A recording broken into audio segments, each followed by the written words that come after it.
Ru's assistant, who I had known before, Natasha, and Natasha said, this is where the room is. This is where everything takes place. So this will be your room to start doing stuff. And not unlike any other queen, there's the storage tub containers with. There's these wigs, there's these wigs, there's these wigs, there's hair pieces, there's bobby pins, there's whatever and then you make a list of what you need as far as materials. But the wigs are a wig wardrobe. So it's the things that she's comfortable and has approved color-wise. And, you kind of work within that. So it was very scary because we had never been on that schedule before. Yeah. So that schedule is essentially... each episode is like 2 days. So the first day is mini challenge, main challenge, and then the second day Ru's in drag, and that's when the girls do runway and critique. And so, essentially at first I was like, well, what kind of hair do you want to wear? And she was like, pick one and just come up with something. And so we did that, and then there's, the thing of it is from the first season that we worked on, which was 9 to 10, we asked for notes. What is working and what's not working? Because my goal is for her to be satisfied. Yeah. The fans are never going to be satisfied. No. Never. It's about what RuPaul likes, and that's all RuPaul cares about. And the fans don't keep my lights on either. No, they do not. So if she doesn't like something, she'll say. And so after the first season, she said, or the first season that we were on, she said, I'd like to see maybe less sculptural things, because she's not really a drag queen. She's like the Uber woman. You know what I mean? Yeah. So it's like, it's a Barbie doll come to life. So you have to really, it's not a Barbie doll in plastic, it's not a life in plastic. It's outside the plastic, but it's still the doll. So she wanted, a little bit more, what I like to call air in the wig. So like, looks like there's a little more movement to it, not so like, right. There's a place for that, but there's a place for that on other beautiful drag queens. It kind of needs to look a little bit unattainable, a little bit different. And, I will definitely say for us, we felt, I guess I can't speak for Raven, but I can speak for myself and say, I feel like I've constantly had an improvement. And I don't think what I ever did, I'm not bothered by anything I ever did, but I can definitely say there's factors that lead into every episode and every styling and every choice. And, you figure we're at the studio at 6 a.m. and sometimes she's not getting out of drag until midnight. Yeah. So there is a lot that goes into it, not just for my consideration, but there's her consideration. There's actual factors like, well, is the hair going to do that? Like, is that color going to read that way? What's this going to look like in a post-edit situation? Yeah, so many things to think about. A lot to think about. And so it makes it difficult when people see something that they maybe don't approve of, and they think, I think people are under the impression that I wake up, and the birds come in and pull the blankets back, and then I walk in and I'm like, hi, RuPaul. Today you're going to wear a blue wig. And then I just put it on her head, and I'm like, now shoo, go dance. It doesn't work that way, and it's never going to work that way. It's never going to work that way. Were you in the room watching Murder, She Wrote and Golden Girls? We do watch those. We do watch those, and we do have music playlists. I have learned so much. I mean, I've known a lot about music. I'm a huge music fan. And I've learned so much more just from being in her dressing room because of what she puts on rotation. It will go anywhere from the most obscure Dolly Parton song to the most popular Lil' Kim song to something from Broadway to something from Steely Dan. Like, it will go. And you have to just keep on board, and you'll learn so much about music and what you enjoy. But, you just, every day, it's like I try to do a few styles and then see what works with an outfit, or I'll say, hey, I see that dress hanging there. What do you think about something like this for that? And then, it's also based on her choice. She might walk in one day and say, remember I was going to wear the pink dress? I'm going to wear the brown one. I want to do brown. Did you have to swallow your fear of being up close to RuPaul? Yes. Because you knew her last, really, right, as your judge, as the boss of the show, right. And suddenly there you are, she's asking your opinion, you're taking over from Matthew, which is crazy. I never had a fear of RuPaul just because before the only reality show at the time was The Real World, and this is like maybe 2000 or just before. I used to have my very first drag show at a place called Encounters in Pasadena, and RuPaul came to the show twice, and we knew who she was and we knew what she was about, but we had never been around her. And she came in and she said, it was a tiny bar. There was nobody would come to this club, and she said, "Why do you girls not have a spotlight for your show?" And we said, "Well, we have one, but we don't really know how to use it, and we don't have an operator." And she said, "I'll operate the spotlight for you." And she got back there, and just at the time she used to wear a cowboy hat all the time, and she had a few people with her, and this old rickety spotlight. And I remember I thought she had a beer, maybe she had something else, but I would swear she had a beer. And she sat in this corner next to the DJ booth, and nobody had any inkling that that was RuPaul. And she did that, and she came the next month and did it again. And she said, "Whenever you're on stage, you deserve a spotlight, remember that." And so going in, and we had a long conversation. She said, "You know, one of these days, this reality stuff is gonna make a big deal. There could probably even be drag queens on reality TV," because we were talking about The Real World TV show. And then that happened, and Chanel went on, and then Morgan went on, and Raven went on, and then I went on third. And I wasn't ever afraid. I guess my biggest fear, if there's ever been a fear as far as working in the industry, is looking like a fool for something that was within your control. Yeah. And that is one of the things that you can't be afraid of, or will lead to, I think, your demise, which is you just can't be afraid to look like a fool sometimes. You just have to. Not saying that you should always look messy or stupid or whatever, but you have to just jump in, do it, and go, "Okay, I did it. I did it." And that was kind of the thing with jumping into the wigs. It was like, you're just gonna have to do it. You're gonna have to do it. Get it done. Get it done, and if it, she's never going to look like what Matthew did. And that's okay. Because that was what Matthew did. Now you have to figure out what you do. And he set a wheel. And Matthew also has worked with RuPaul since 1992. Yeah. And I worked with RuPaul for one day. Yeah. So to compare the two is very difficult, but people won't see that. They'll just say, "You stole Matthew's job. You came in and you were a bitch on Drag Race, and you're probably a bitch at the show. You're awful. Wow. Willem hates you. You're mean to Trixie." All of those things. That's what people want to believe. Yeah, yeah. And that's okay, because that's what maybe they've been fed, and they live only on 2 or 3 Instagram accounts. Right. There's nothing I can do about that. That's not everybody. Not everybody has been that way.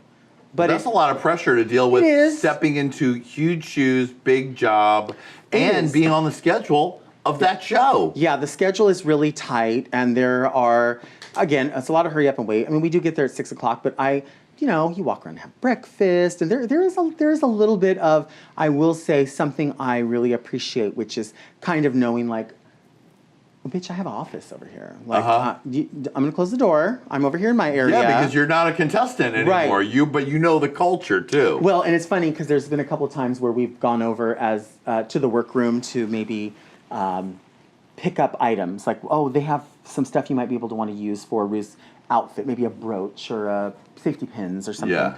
And we go over, and I've had people that don't know who we are or like why we're there have been like, "You can't be in this area. You can't. Sorry, this area is off limits. You guys can't be behind the cameras." And like, I'm always like, "Oh, I totally understand." And like, I'd walk away, and I'm always like, "Hey, my name's Delta. I work on Ruth's hair, so I might be back here again, just so you know." And they're like, "Oh, we didn't know." And there's been times where some of them have been like, "Well, that really doesn't matter because this or this." And I'm like, "Okay, look, I don't want to do all that, but I don't want to say anything, but I would like you to know I do RuPaul's hair, so you better get out of my way." I don't want to say anything, but I don't fill out a timesheet, so that.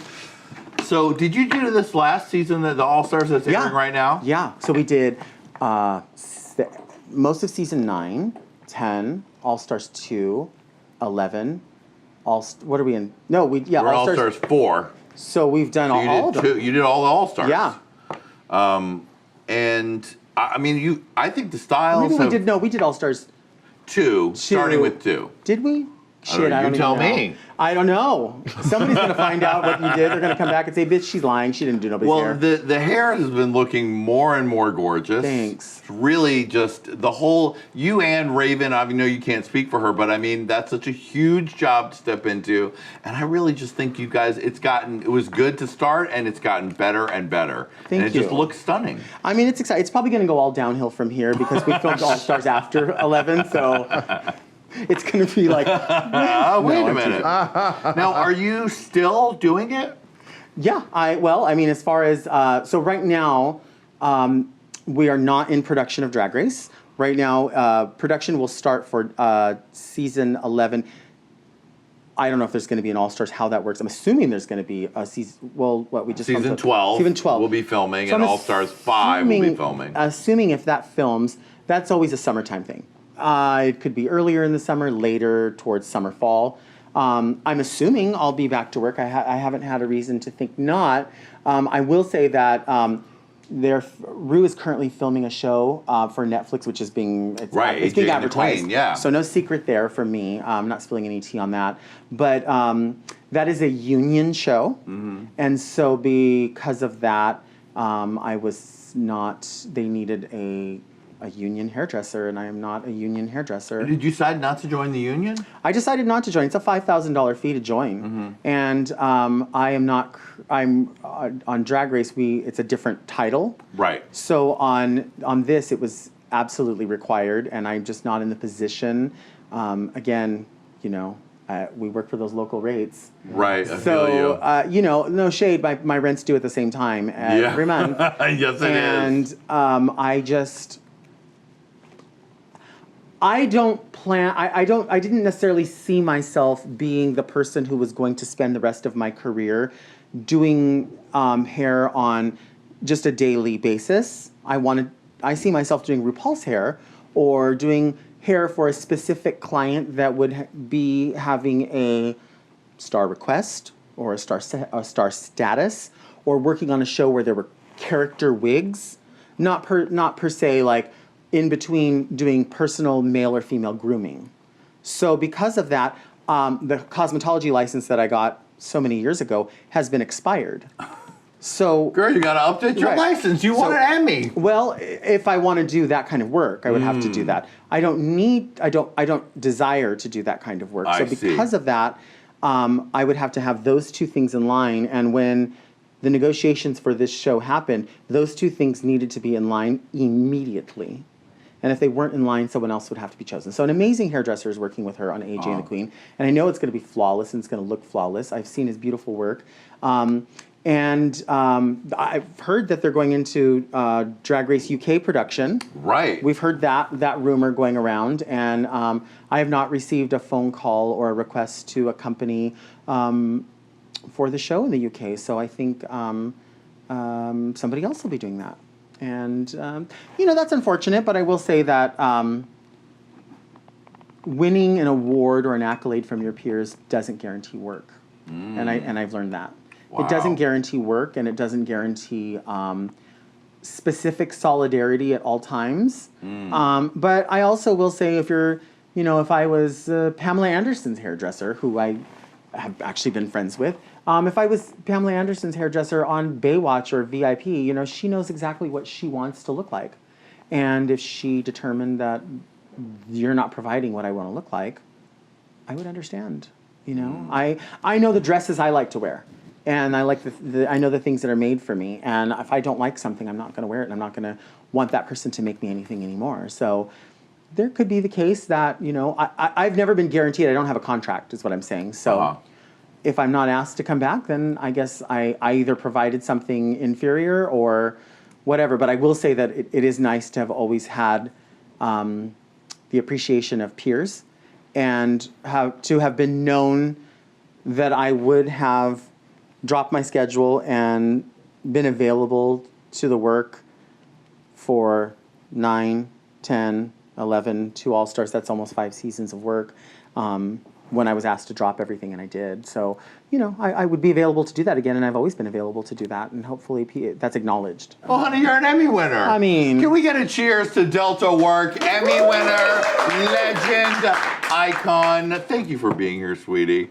Always for having a me. pleasure to chat with you. And I much really fun. do think that you stepped into what could have been one of the most intimidating, difficult situations, had to completely flip sides, going from front of the camera to behind the camera. I think you did it amazingly. Thank you. So you turned it so fiercely there thank and you. everywhere that you have snatched a trophy, sweetie! Yeah!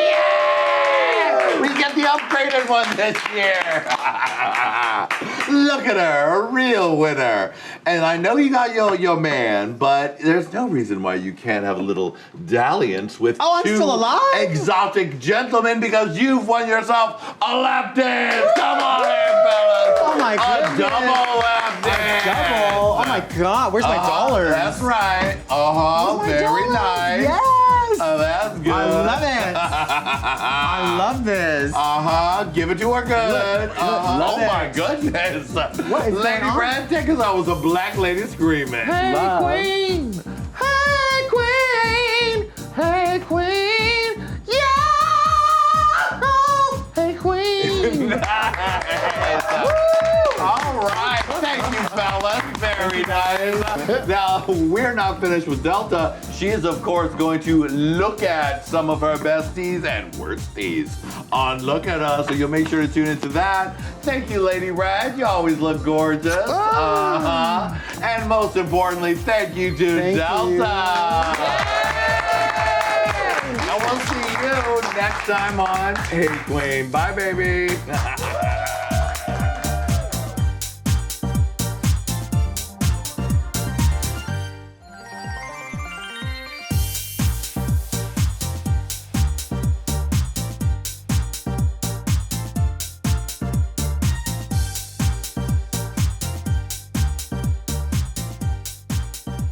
Hello, children.